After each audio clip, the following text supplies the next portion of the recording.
मराठा आरक्षण आंदोलनाचा केंद्रबिंदू मराठवाडा आणि त्याचा सर्वाधिक प्रभाव पडला तो जिल्हा म्हणजेच बीड जिल्हा।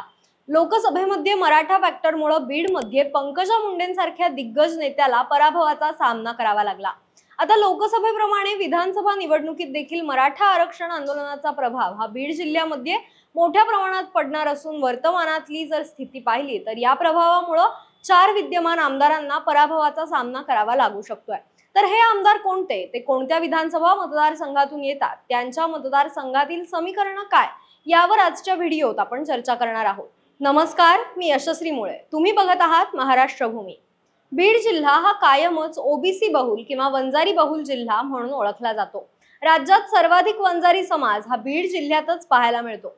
अशातच जेव्हा मनोज जरांगे पाटील यांनी आपल्या आंदोलनाच्या माध्यमातून मराठा समाजाला ओबीसीतून आरक्षण मिळावं अशी मागणी केली, तेव्हा अर्थातच बीड जिल्ह्यातल्या वंजारी किंवा ओबीसी समाजाची प्रतिक्रिया येणं ही साहजिक बाब होती। मात्र याचा परिणाम झाला असा की बीड जिल्ह्यामध्ये मराठा विरुद्ध ओबीसी या वादाला तोंड फुटलं। पुढे जेव्हा लोकसभा निवडणूक लागली त्यावेळी तर ओबीसी नेत्यांमध्ये प्रमुख चेहरा असणाऱ्या भाजपच्या पंकजा मुंडेंचा पराभव झाला, तर मराठा समाजाचे बजरंग सोनवणे खासदार म्हणून निवडून आले। मग यानंतर तर आणखीनच मराठा विरुद्ध ओबीसी हा वाद पेटल्याचा पाहायला मिळालं। ओबीसी समाज देखील सावध झाला। तसंच मराठा समाजानं विधानसभेतही पुन्हा मराठा उमेदवारालाच मतदान करण्याची भूमिका घेतली। मात्र आता मराठा समाजाची ही भूमिका बीड जिल्ह्यातल्या 4 विद्यमान आमदारांच्या पराभवाचं कारण ठरतेय। यामध्ये पहिलं नाव संदीप क्षीरसागर यांचं येतं। राष्ट्रवादी काँग्रेस शरदचंद्र पवार पक्षाचे नेते संदीप क्षीरसागर यांनी पक्षफुटीनंतर शरद पवारांसोबत एकनिष्ठता दाखवली। पुढे लोकसभा निवडणुकीत देखील त्यांनी बजरंग सोनवणे यांना निवडून आणण्यात महत्त्वाची भूमिका बजावली होती। मात्र संदीप क्षीरसागर हे ओबीसी समाजातून येत असल्यामुळे विधानसभेत त्यांना मराठा मतं पडणार की नाही याबाबत शंका होती। त्यामुळे शरद पवार यांनी बीडमधल्या बहुतांश मराठा नेत्यांना आपल्या पक्षात घेत संदीप क्षीरसागर यांची जागा सेव्ह करण्याचा प्रयत्न केला।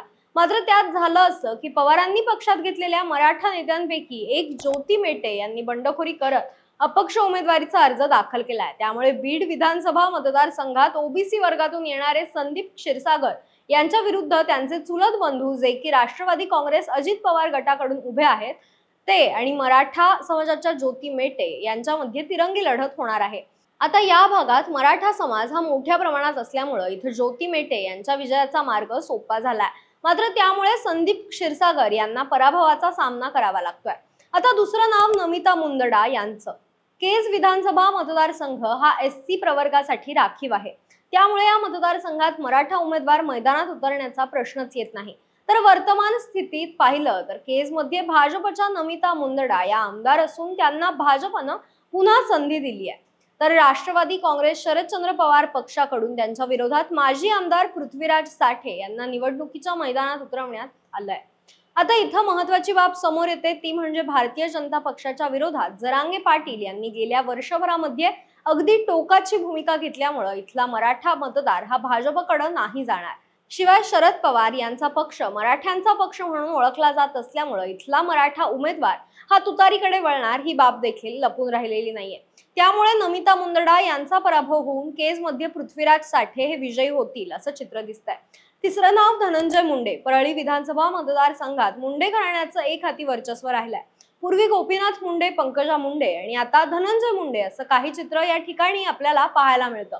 मात्र यंदा परिस्थिती बदलण्याची शक्यता आहे। जसा लोकसभेला पंकजा मुंडे यांचा पराभव झाला होता तसाच विधानसभेला धनंजय मुंडे यांचा देखील पराभव होईल अशी फिल्डिंग या ठिकाणी शरद पवार यांनी लावल्याचं दिसतंय। पवारांनी मराठा विरुद्ध ओबीसी या वादातून राजसाहेब देशमुख नावाच्या मराठा सरदारांना निवडणुकीच्या मैदानात उतरवलाय। या व्यतिरिक्त जर पाहायला गेलं तर राजाभाऊ फड, सुदामती गुट्टे अशा ओबीसी नेत्यांना देखील सोबत घेतलाय।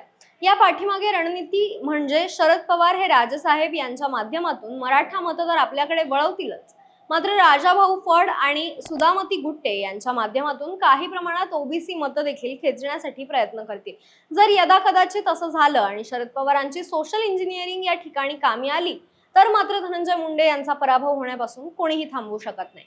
चौथं नाव बाळासाहेब आजबे। राष्ट्रवादी काँग्रेसमध्ये पडलेल्या फुटीनंतर आष्टी मतदारसंघातील आमदार बाळासाहेब आजबे यांनी अजित पवारांसोबत जाणं पसंत केलं होतं. मात्र वर्तमानात पाहिलं तर महायुतीमध्ये त्यांचं तिकीट कापण्यात आलं असून भाजपच्या सुरेश धस यांना निवडणुकीच्या मैदानात उतरवण्यात आलंय. त्यामुळे बाळासाहेब आजबे यांनी अपक्ष उमेदवारी अर्ज दाखल केलाय, तर राष्ट्रवादी काँग्रेस शरदचंद्र पवार पक्षाकडून इथं महबूब शेख यांना निवडणुकीच्या मैदानात उतरवण्यात आलंय. आता केजमध्ये ओबीसी मतदान हे 1.5 लाखांच्या जवळपास आहे, तर मराठा मतदार हे जवळपास लाखभर आहेत. यामध्ये जवळजवळ 50,000 निर्णायक मुस्लिम मतदार आहेत. आता मुस्लिम उमेदवार असल्यामुळं इथले मुस्लिम मतदार हे मेहबूब शेख यांना मतदान करतील. मात्र मराठा मतं शेख यांच्याकडे जाणार का, याबाबत शंका उपस्थित केली जाते. अशात मग मराठा मतं ही प्रामुख्याने बाळासाहेब आजबे आणि सुरेश धसांमध्ये विभाजित होतील. मात्र इथं सुरेश धस भाजप उमेदवार असताना मराठा मतं त्यांच्याकडे कशी जाणार? तर धस यांनी आपल्या आमदारकीच्या काळामध्ये इथल्या ओबीसी आणि मराठा समाजाला सोबत घेऊन चालण्याचं कसब दाखवलं आहे. त्यामुळे त्यांना मराठा आणि ओबीसी या दोन्ही समाजातून सारखं प्रेम मिळतं. त्यामुळे धस हे मराठा आणि ओबीसी मतांवर इथे विजयी होऊ शकतात. आता यावर तुमची प्रतिक्रिया काय, तुम्ही आम्हाला कमेंट्सच्या माध्यमातून नक्की कळवा. धन्यवाद.